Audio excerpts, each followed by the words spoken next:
Hey friends, Peggy Hall back with you from the healthyamerican.org. So many of you have been asking me about my Peggyisms, about the vocabulary that I've been using over the last 3 years to outwit the nitwits. There's one phrase for you right there. In other words, in order to remain on this platform where I speak the truth, and I have been helping you stand up against the tyrant since day one of this hogwash, there's another word for you. I have come up with my own vocabulary because I find it so much more descriptive in terms of actually what's going on here.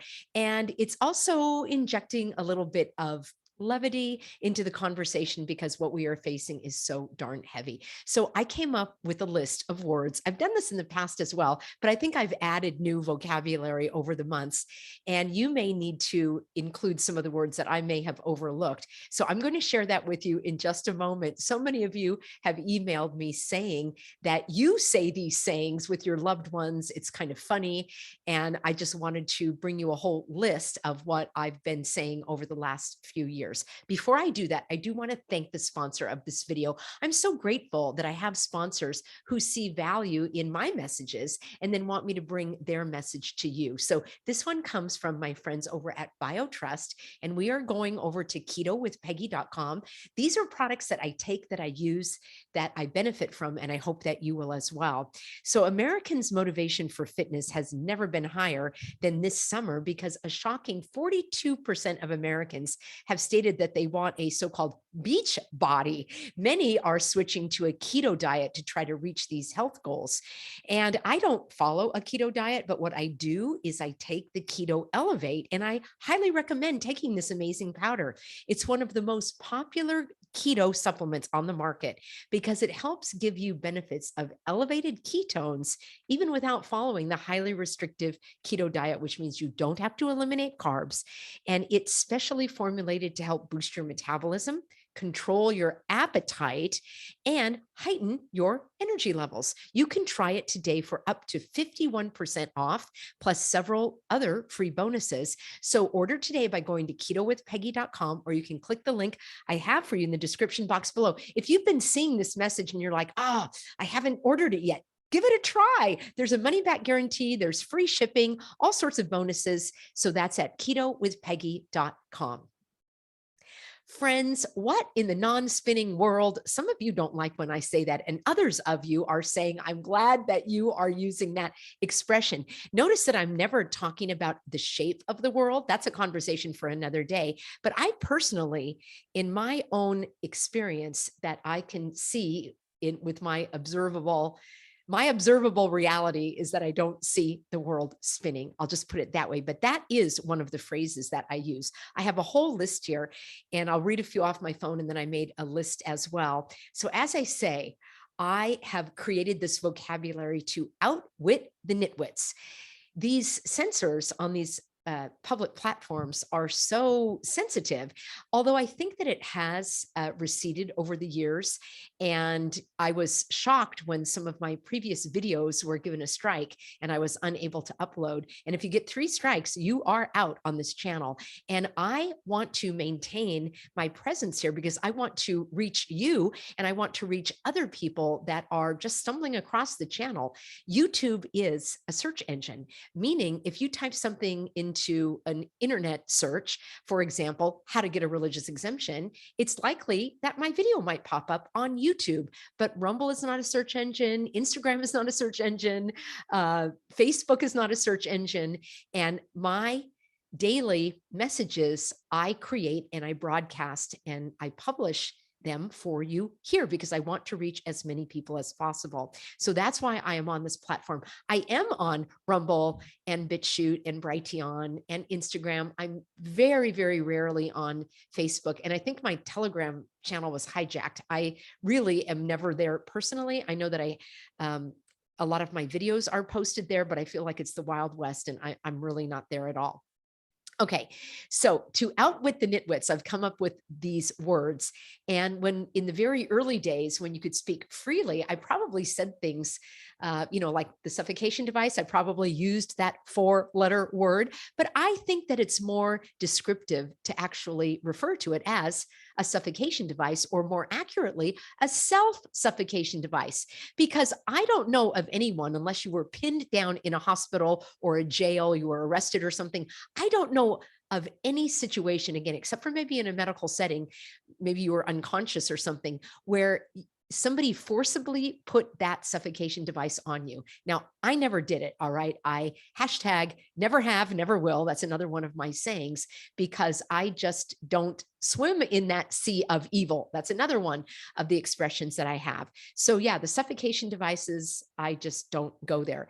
Also, the nasal assault. All right. That is something that many of you have fought against. And I have several free educational videos. I mean, I have hundreds, I have thousands of videos that I've made over the last 3 years. Again, some of them were taken down by YouTube. They all live on over at peggyhall.tv, which is a private platform. And most of my videos are over at BitChute. More recent ones are on Rumble, because that platform was not, I wasn't using it in the very beginning, because I was mainly on YouTube. So I have free educational videos about how to avoid the nasal assault, because I know they're still trying to force you to do that in hospital settings. So the other thing I talk about is when I'm showing information and I want you to draw your own conclusions. So I call that connecting the clots. Yes, that's how I say it. And when I am showing you information and sharing my screen, I often use the phrase, what is the phrase I use? Let's take a look now, shall we? And I started using that phrase back in the day when I was sharing some pages from the CDC website. And that's where they were talking about making your own suffocation device out of an old scarf.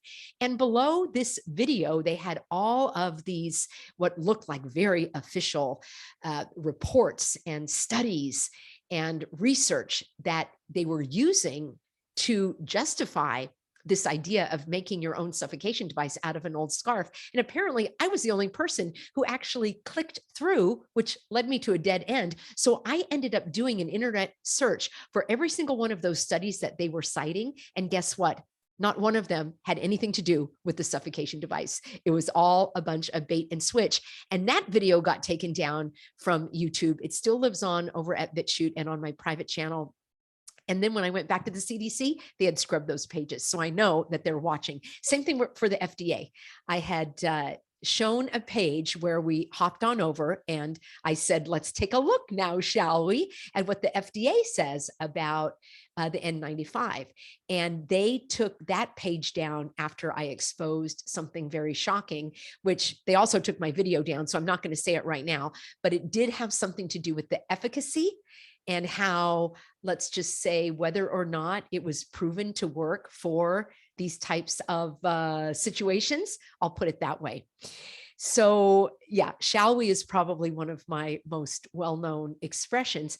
A more recent one came from a Healthy American. When over the last couple of weeks, I've been sharing with you some very alarming statements made by candidate Kennedy, as I call him.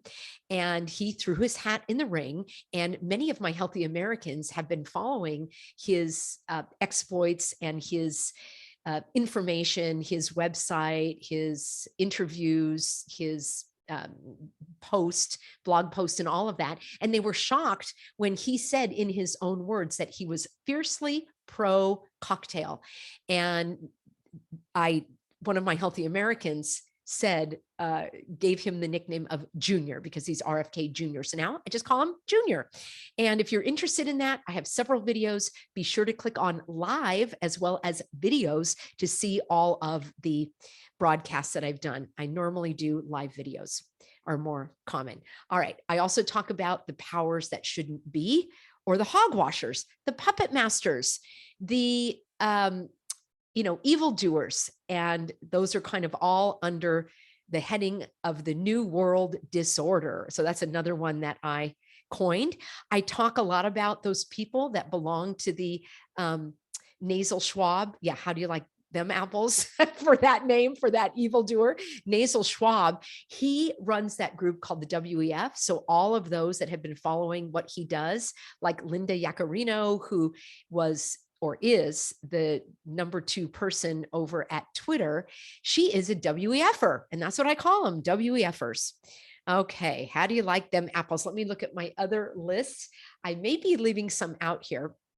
Of course, we can't leave out talking about cooties. You see, when I was in 4th grade, the boys had something called cooties, and apparently it was contagious, but luckily we had cooties spray. So we would just use our cootie spray, and then the cooties were gone. So I used to talk about the cooties cure, that if you became a human pincushion, that's another phrase, by taking the cooties cure, then you would be cured. But I realized I didn't want to lead people astray, so I started calling it the cocktail. Some people didn't like that, apparently, because they like to drink cocktails and they thought I was maligning one of their favorite drinks.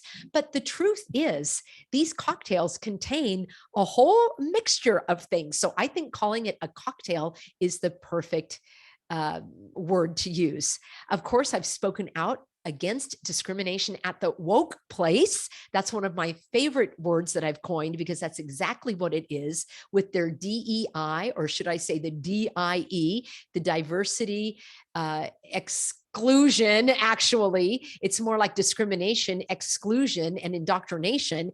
And a lot of these woke places are now getting rid of those programs, they say, for budget reasons. Yeah, I guess so. The resident in chief, or the occupier of the White House, is another way that I refer to that imposter. And of course, I have a lawsuit against the public serpents. That's another one of your favorite phrases that I came up with, because serpents serve evil, and not every public official is a public serpent. There are some that are actually serving the public as they should, because we have elected them. I suppose some are selected to represent us. And the ones that are serving evil and swimming in the sea of evil, I refer to them as the public serpents. And I am on the record saying that I am marching this fight all the way to heaven. So friends, those are the ones that come to mind. Let me know in a comment below what your favorite expression is. Do you have one that you use when you are referring to all of this? And let me know if I've left any out.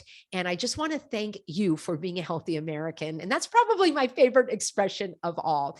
And the reason why I called my YouTube channel The Healthy American is because back in 2020, when they sloshed the hogwash all over us, they were telling people that they were sick and they didn't even know it, that they were carrying around this mystery disease, and they were so deadly that simply breathing on someone could cause them to get this lethal, deadly illness. So it always made me question, why in the non-spinning world would you have to be tested by having that nasal assault go all the way up basically to your brain, as people told me who had it done? Couldn't you just blow your nose on the tissue and give it for the test? And of course, you know, those tests are 100% accurate, and they test for this molecule and particle that has been absolutely irrefutably identified, you know, all about that. And if your breath is so highly contagious, why couldn't you just breathe on the swab in order for them to collect your cooties germs? I have many questions about this, but the reason why I called it The Healthy American was to refute their stance and their insistence that we were sick and we didn't even know it. That would be like you walking around with a broken leg and you didn't even know it. Although one of you emailed me and said that you had a broken leg and you didn't know it. That's kind of strange to me. You'd think you would have some pain, but maybe your body doesn't give you those pain signals like it does for most people. Or why not this? Why not all of us walk around on crutches just in case we do have a broken leg and we don't know it? Or why don't we all take insulin? Because, you know, we might be diabetic and we don't know it, or take chemotherapy just in case you have cancer. So these things might be rolled out if the powers that shouldn't be and those pushing the new world disorder want to have their way. What say you, friends? Thanks for being on board. I look forward to seeing you in an upcoming video. Remember, I do my broadcast Monday through Friday at 4 p.m. Pacific, 7 p.m. Eastern. Sometimes it's more like 7:15 once I get the technology squared away. So I hope that you will join me. If not, you can see everything on the replay.